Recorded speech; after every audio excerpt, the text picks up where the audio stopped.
world's gone wild, it's true, but there's something I wanna do. When the alarm sounds and chaos ensues, I'll be there dancing in my Sunday shoes. When the skies turn dark and the bombs they rain, I won't be bothered, I'll embrace the pain. I'll be swinging in style with a smile so bright, 'cause when it's all over there'll be no more fights. When the bomb drops, we'll be jumping high, swinging and singing as the world says goodbye. Oh, the atom bomb may be catastrophic, true, but there's no denying there'll be a great view. Oh, the world's gone wild, it's true, but there's something I wanna do. When the alarm sounds and chaos ensues, I'll be there dancing in my Sunday shoes. When the sky won't be bothered, I'll embrace the pain. I'll be swinging, we'll be jumping high, swinging and singing as the world says goodbye. Oh, the atom bomb may be catastrophic, true, but there's no denying there'll be a great view. Oh, the world's gone wild, it's true, but there's something I wanna do. When the alarm sounds and chaos ensues, I'll be there dancing in my Sunday shoes. Won't be bothered, I'll embrace the pain. I'll be swinging in style with a smile so bright, 'cause when it's all over there'll be no more fights. When the bomb drops, we'll be jumping high, swinging and singing as the world says goodbye. Oh, the atom bomb may be catastrophic, true, but there's no denying there'll be a great view. Oh, the world's gone wild, it's true, but there's something I wanna do. When the alarm sounds and chaos ensues, I'll be there dancing in my Sunday shoes. When the skies turn dark and the bombs they rain, I won't be bothered, I'll embrace the pain. I'll be swinging in style with a smile so bright, 'cause when it's all over there'll be no more fights. When the bomb drops, we'll be jumping high, swinging and singing as the world says goodbye. Oh, the atom bomb may be catastrophic, true, but there's no denying there'll be a great view. The world's gone wild, it's true, but there's something I wanna do. When the alarm sounds and chaos ensues, I'll be there dancing in my Sunday shoes. When the skies turn dark and the bombs they rain, I won't be bothered, I'll embrace the pain. I'll be swinging in style with a smile so bright, 'cause when it's all over there'll be no more fights. When the bomb drops, may be catastrophic. When the alarm sounds and chaos ensues, I'll be there dancing in my Sunday shoes. When the skies turn dark and the bombs they rain, I won't be bothered, I'll embrace the pain. I'll be swinging in style with a smile so bright. 'Cause when it's all over, there'll be no more fights. When the bomb drops, we'll be jumping high, swinging and singing as the world says goodbye. Oh, the atom bomb may be catastrophic, true, but there's no denying there'll be a great view. Oh, the world's gone wild, it's true, but there's something I wanna do. When the alarm sounds and chaos ensues, I'll be there dancing in my Sunday shoes. When the skies turn dark and the bombs they rain, I won't be bothered, I'll embrace the pain. I'll be swinging in style with a smile so bright. 'Cause when it's all over, there'll be no more fights. When the bomb drops, we'll be jumping high, swinging and singing as the world says goodbye. Oh, the atom bomb may be catastrophic, true. When the alarm sounds and chaos ensues, I'll be there dancing in my Sunday shoes. When the skies turn dark and the bombs they rain, I won't be bothered in style with a smile so bright. 'Cause when it's all over, there'll be no more fights. When the bomb drops, we'll be jumping high, swinging and singing as the world says goodbye. Oh, the atom bomb may be catastrophic, true, but there's no denying there'll be a great view. When the alarm sounds and chaos ensues, I'll be there dancing in my Sunday shoes. When the skies turn dark and the bombs they rain, I won't be bothered, I'll embrace the pain. I'll be swinging in style with a smile so bright. 'Cause when it's all over, there'll be no more fights. When the bomb drops, we'll be jumping high, swinging and singing as the world says goodbye. Oh, the atom bomb may be catastrophic, true, but there's no denying there'll be a great view.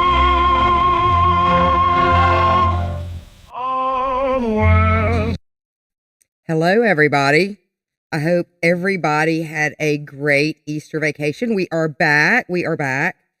So excited to be back with you guys.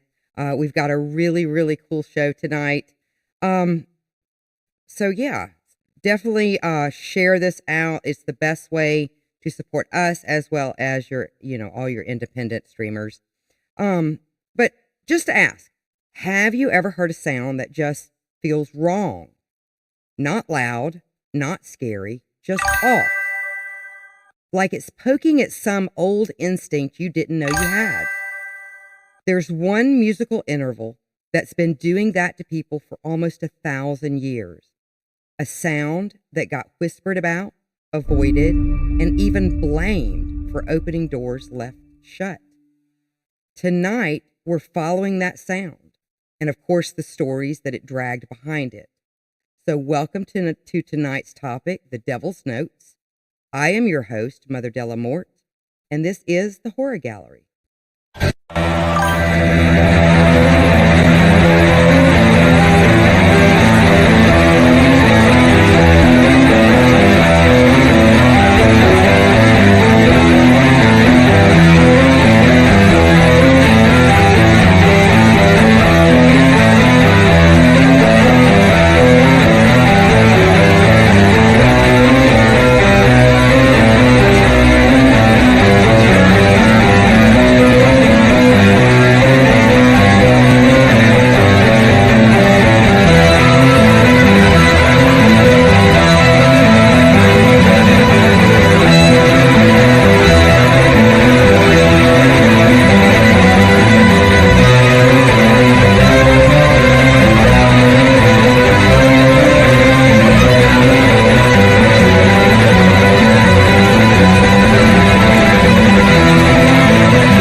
So we're going to give everybody a little bit of time to get in here. Looks like we've got a couple of people in here. And again, I still am working out the bugs with that, but we did get the audio, I think, fixed. Let me know if I sound okay, if I'm loud enough, yada, yada, yada. So I think we've got that part fixed. But it does look like John is here. He says, "Hi, Mother. Good to see you. And I still wear my Mother Della Mort t-shirt. It's in the wash right now." So we are so glad, John. So glad that you're able for a minute. It takes time. So let's go ahead. And like I said, we're going to give everybody a couple of minutes to get in here. If you can, please share the stream. Apparently, which is just, par for the course for us. Facebook must be mad at us again and is limiting our reach. So if you can help us out with that and share the stream, that would be amazing. It's just how it always is with Facebook. So anyway, so we're going to go ahead and we're going to give it about one more minute and then we'll go ahead and get started. So yeah, I hope everybody had a great Easter vacation. We took kind of a long vacation and then got back on schedule. So it kind of seemed like we were gone for a while. But like I said, I'm glad to be back. All right. Okie dokie doke. All right. So let's go ahead and get started with this. So tonight we're going to be talking about what's called the Devil's Note. So yeah, let's go ahead and get started. And so I'm going to put up I do have here, and we are going to start with Volume 1. All right. So let's, like I said, this is called the Devil's Note. So let's start with the tritone. If you are not a musician, 3 whole tones apart, and it feels like a musical cliffhanger. Played on a piano, and it's like the note is asking a question you can't answer. Play it on a guitar, and it's a warning.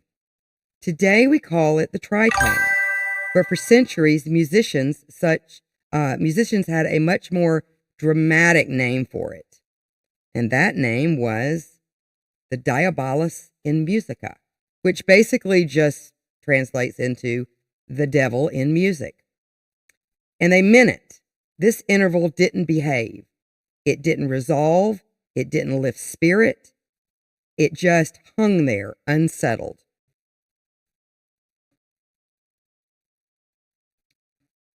Now picture the Middle Ages.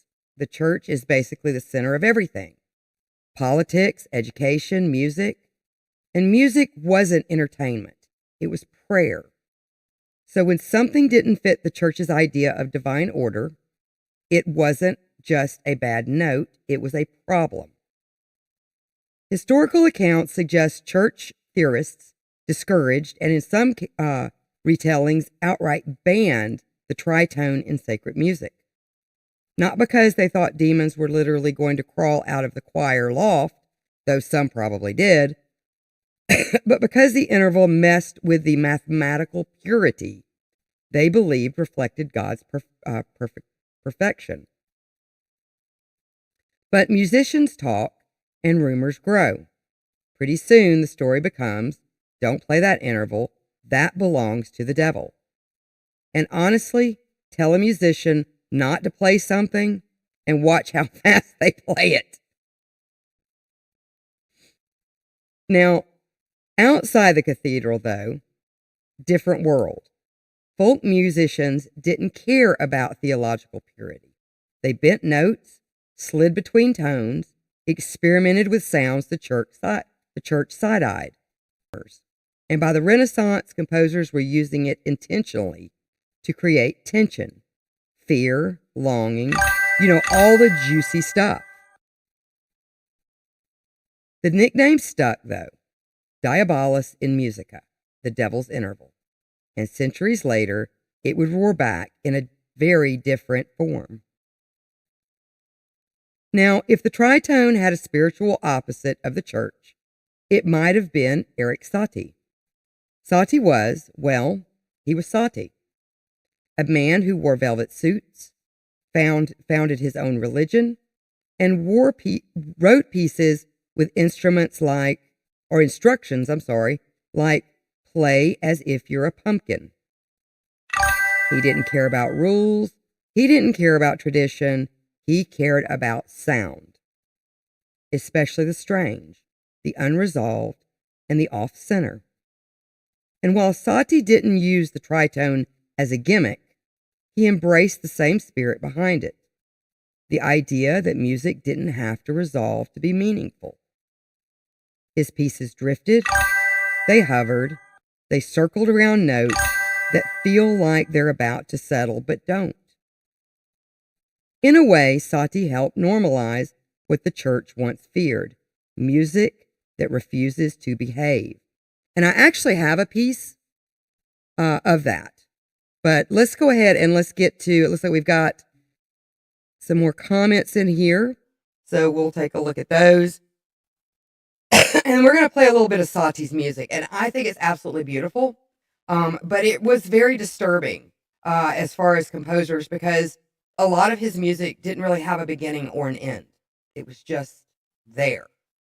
And I think that's what makes his music so haunting. And especially the piece that we're going to listen to here in just a moment. Just absolutely beautiful. And you've probably heard it. So let's see. John asks, can you play it? So we know what it sounds like. Yes, I am going to play the tritone. So that you know what you're listening to. And you've heard it. It's iconic. You've heard it. And it's probably one of my favorite riffs. All right, so let's see. Frank is in the house. Hello. Yes, Diabolus in music. Did someone mention fudging the Slayer? And then John asked, velvet suits, that's a red flag. I guess he was a dandy back in his day. And then Frank says the devil's note is very prominent in black metal. Yes, yes. And he also says, hello, Quinn. Hello. I'm so glad to see you here. Again, if you could please share out, because apparently Facebook thinks we're the Diabolus in streaming. So they are, again, restricting our reach. So if you could share out, that would be amazing. So let's go ahead and listen to this piece. And like I said, you've heard this by Satie before. Let's see.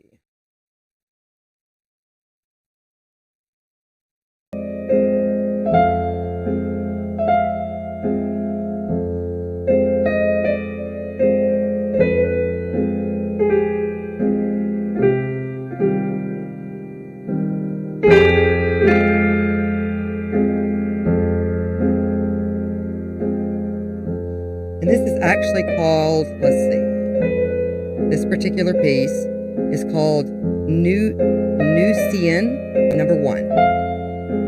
But it's spelled Gnossienne number 1 by Satie.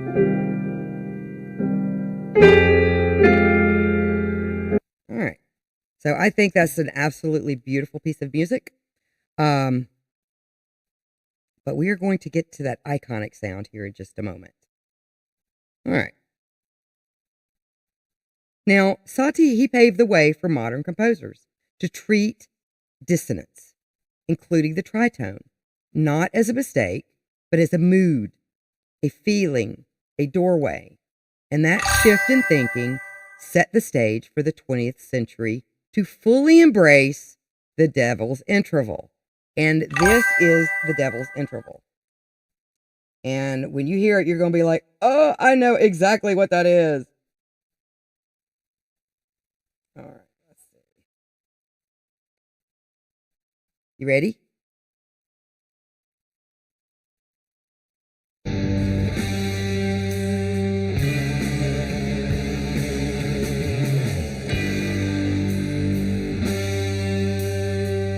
You know that one.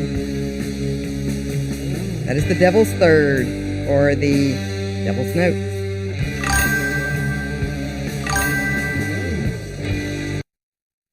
All right. So let's take a look at the comments real quick. All right, so Akia, she is giving DeBeebe a bath. Let's see. Yeah, and then Frank says that he's been pissing off the woke right in Facebook groups. And they tried and failed to cancel us. Yes, sir, they did. They did. They did. We know how to handle that kind of stuff. All right, so let's go ahead and jump to the 1970s. A group of guys from Birmingham, Black Sabbath, are trying to make music that feels like a horror movie.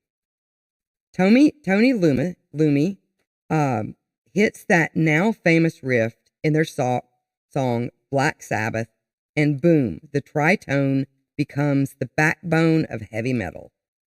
It wasn't subtle. It wasn't accidental. This was musical's middle finger to polite society. And I quote, "We were playing the devil's interval, and we were doing it loud." That one interval helped define an entire genre. It became the sound of rebellion, of stepping into the dark on place where you have heard the devil's notes. And that would be The Simpsons and the unexpected tritone. So, and then there was The Simpsons. Yep, the bright, goofy, comical theme song starts with a tritone. Not scary, not evil, just mischievous. It proves the interval isn't locked into one mood. It can be funny, it can be eerie. The devil's is where all the stories live. So we're going to go ahead and looks like we may get through this kind of quickly tonight. But we are going to go ahead and go to our midway. And then we'll be right back, and I will look over the comments. So, yeah, be right back.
On behalf of our wonderful residents and the Pickwich Chamber of Commerce, welcome to Pickwich, Ohio. Pickwich offers some truly special natural beauty, great lodging and restaurants, unique cultural activities, and of course, plenty of outdoor recreation. We have so much for you to explore in this little slice of paradise. Like our beautiful Ritual Hill, Parcosa Caverns, or Nug Swamp. We can't wait to get a taste of you. So, come on down and visit us. You won't find a friendlier gosh darn little town that's neither here nor there. Anywhere else.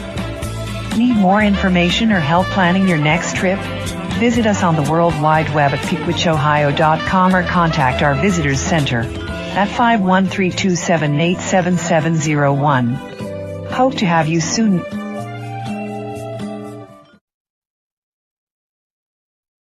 All right, and we're back. That gave everybody a minute to run to the restroom. And by the way, that number does actually work. So give them a call, leave them a message. Maybe they'll get back in touch with you, which I don't know if that was a good thing or not. All right, so let's see what we've got going on over here in the comments. Let's see. Everyone knows all the good bands are affiliated with Lucifer. And then John says there is a classical piece called The Devil's Trill. A guy, Trinini, I butcher. If it's not Americanized or English, I absolutely butcher it. Had a dream where the devil was playing it. Yes, I have read about that. And there are a lot of different pieces that kind of fall into this particular category. Yeah. So, all right. So let's take a look here. So now we're gonna go ahead and we're gonna segue into a genre that really made use of the sound, not only with the type of instruments that they used, but also just the overall sound of their music.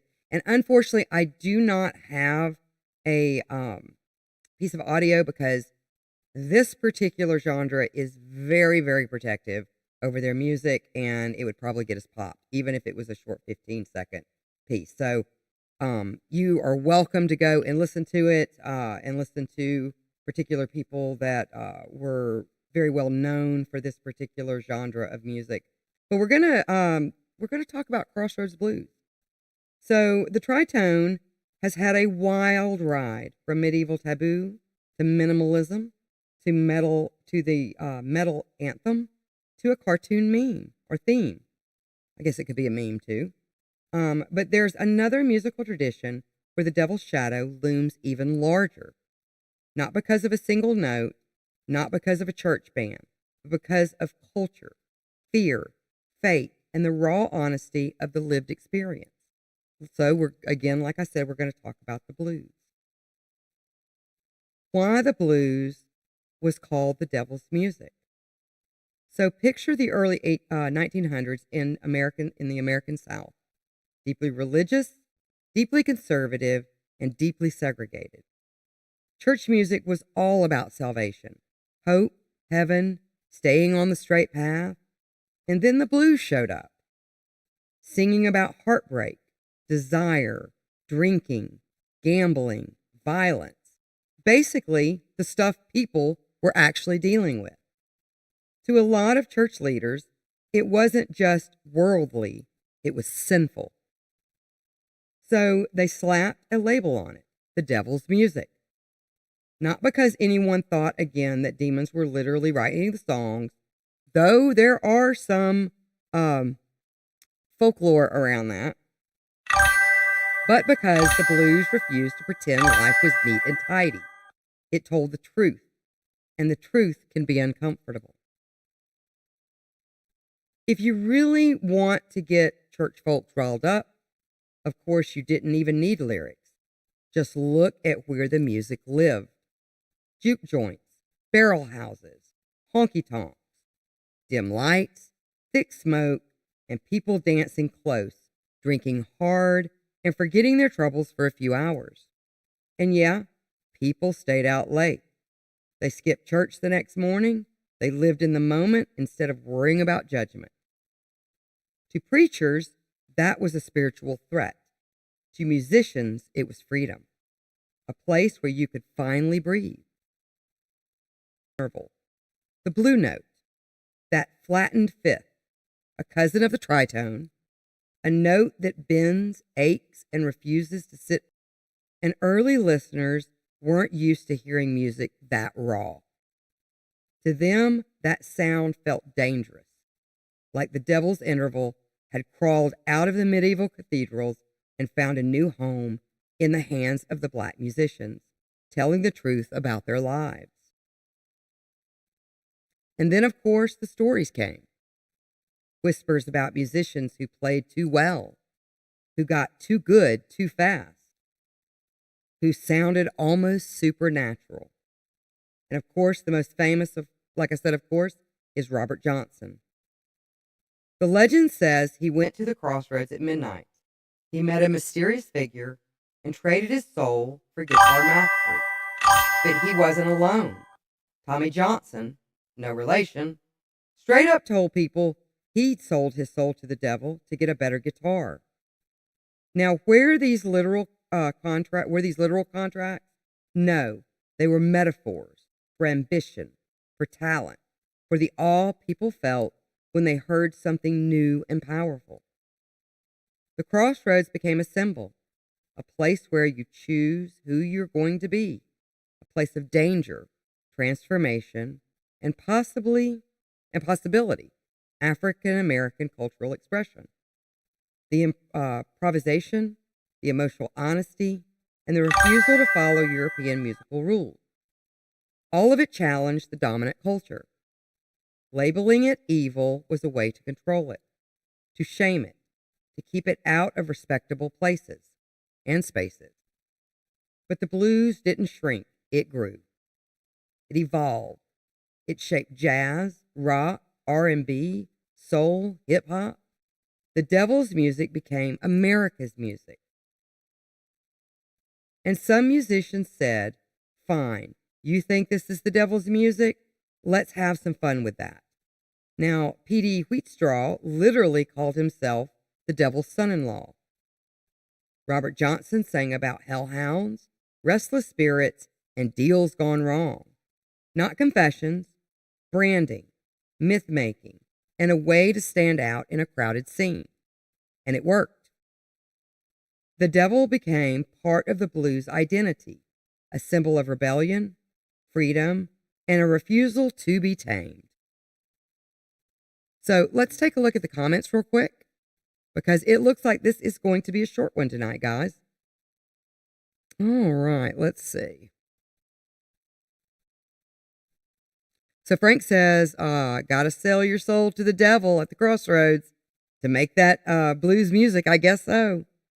And then John says, I remember in grade school, a teacher wanted a kid to break his record, Spirit in the Sky by Norman Greenbaum. Yeah, for those of us that grew up in the 80s, we all remember the whole, Tipper Gore thing and parents burning. What was that picture? It was like parents burning albums and, the devil was in the music. And I remember those. That was during the kind of the height of the Satanic Panic. But yeah, it was crazy. It was absolutely bananas. And then John asked who was the guy who sold his soul at the crossroads. And that would be Tommy Johnson is the one that I think is the most famed for that. Something about he had given his guitar to the devil to tune. And from then on out, he could play almost supernaturally. So, yeah. And then John says, yeah, that's the guy. So, yeah. I don't know. I love this subject. I guess I should have probably included a little bit more. But you know what? It's Friday. I'm sure you guys can find something to do. But let's go ahead and finish this out, and then we can go from there. So, from medieval cathedrals to Delta crossroads, from forbidden intervals to forbidden songs, maybe because they unsettle us, maybe because they remind us that music isn't just sound, it's a mirror. So I hope you enjoyed that. Like I said, I've been wanting to cover this for a while, and we may come back and revisit this at some point with some more stories, because there's a lot of them out there. There's a whole lot of them out there. We could kind of blend it in with some stuff. So yeah. And then John says, I visited the crossroads once, and it is a very developed area now. Yeah, and from what I understand, I think there's a couple of different locations. Let me see if I can look this up. Hold on. Give me just a second.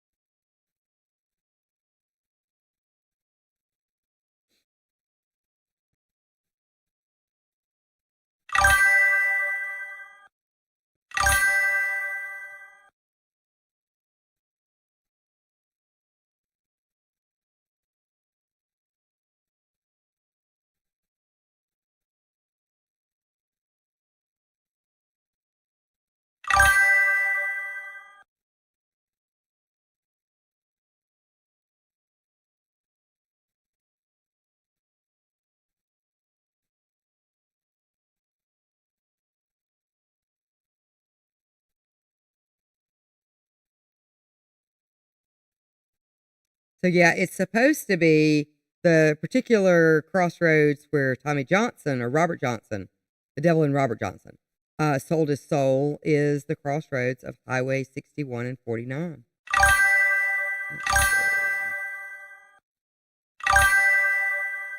But I've heard there's like four. There's like four different crossroads, and where a lot of these blues, these two blues singers are buried. They don't really release the actual location. Kind of like Madame Laveau. You know, a lot of people think that she's buried right there in New Orleans. At that particular one, I think it's Cemetery Number 1. It's where her big vault is, but they say she's actually buried somewhere else as well.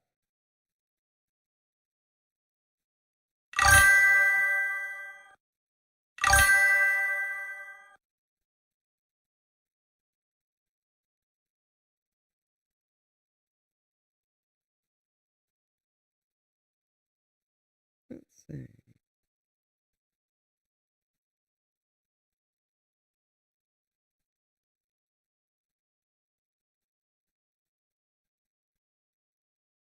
Yeah, so. All right. Back in here.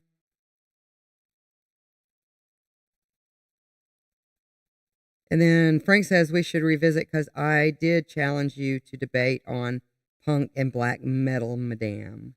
Madame.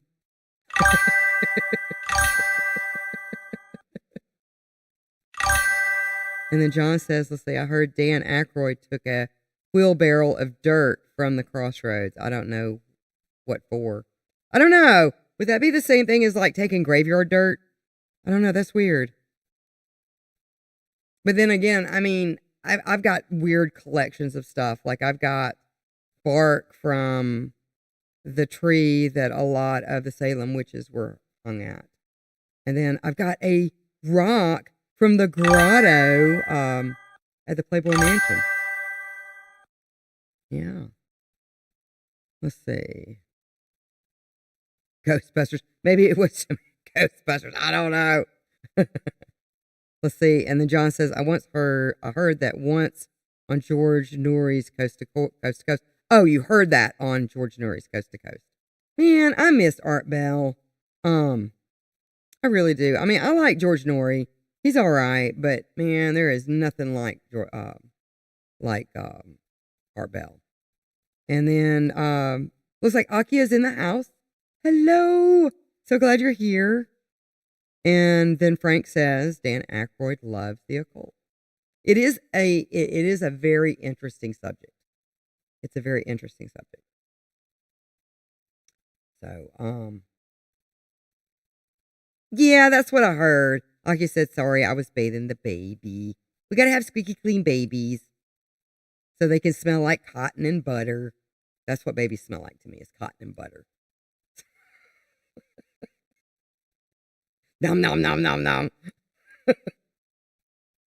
Let's see. And then Aki says we should blend shows and cover some more from here. Yeah, there was a lot more. I just, didn't want to do a whole like, well, there's this story and here's this story and here's this story.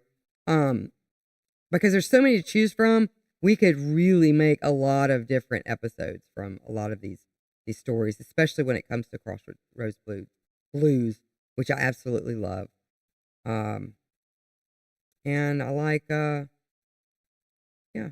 like that. And I like bluegrass, which to me kind of seems like it's an offshoot of the blues. It's got a lot of that religious sound to it. So. And then Akia says, let's see.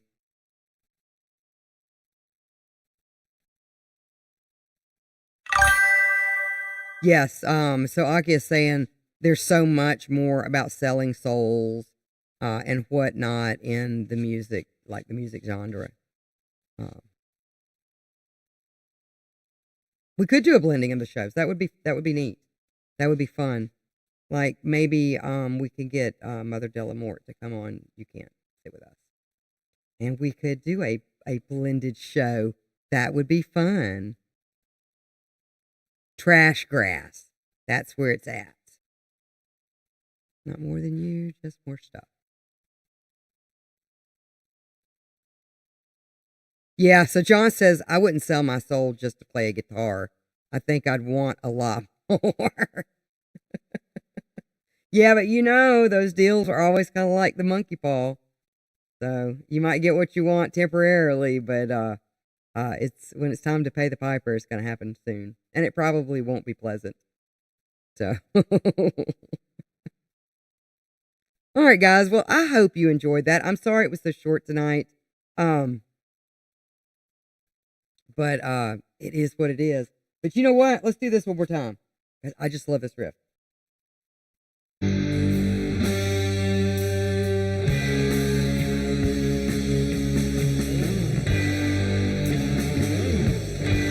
Makes you just want to start singing. Like when I was doing research on this, I had to go listen to some Black Sabbath. Just absolutely love Black Sabbath. Weeks, I promise this time. Oh, and John says, bummer, I love listening to you. Well, I am so glad. But I will be back in 2 weeks. We won't take a long vacation this time. We just, we're so busy. So, yeah, so pleasant nightmares, everybody. Have a great weekend and a safe weekend. And we will see you in 2 weeks. Bye. And now, folks, it's time to say goodnight. We sincerely appreciate your patronage and hope we've succeeded in bringing you an enjoyable evening of entertainment. Please drive home carefully.